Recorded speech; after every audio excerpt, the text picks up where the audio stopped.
Your book isn't an avocado. It won't go bad. That's a quote directly out of the book called You Must Market Your Book by Honoree Corder. And I recently read this book and I wanted to share some of the main points that I took away from that book. Welcome. So let's dive right in. Point number 1 is the book marketing matrix, which is comprised of 4 sections. Number 1, publish and repurpose. Number 2, distribution. Number 3, promotion. And number 4, selling. And the book marketing matrix essentially aims to do everything you can to try and get more sales if possible for your books. Point number 2 is the book marketing plan, which has 3 sections. The first one is the pre-launch plan, followed by the first 30-day plan, so days 1 to 30, and it ends with a day 31 to forever, or if you expire earlier until you drop, so whichever is earlier. I think that's really important because people quite often forget about marketing their book, even though we know it doesn't go bad, so it's something we should all be working towards, constantly marketing. Point number 3 is list of action items for your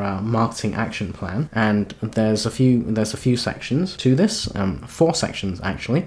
The first one is using your network. So your network is your net worth, and you should definitely use your network if you can. The next one is social media, because, well, everyone's on social media, so if you're not on there, you may be missing out a little bit at least. The third one is the word of mouth, or your ground game. So word of mouth is recommendations and such. That's pretty much critical in most businesses. And finally, there's the social aspect, which you can leverage, in-person social meetings and such to maybe garner some book sales. And finally, reaching out to media. So if there's any like news outlets or podcasts and such, you may want to reach out to them. You may want to hire a media coach even to coach you a bit on that. So that was the list of action items for the marketing action plan. Point number 4 that I really resonated with is the email list building and maximizing everything about email lists. Now, this one really resonated with me because she talks about what to write about in your email newsletter, which I struggle with, and you should really do an analysis before writing. I think I probably skipped that step,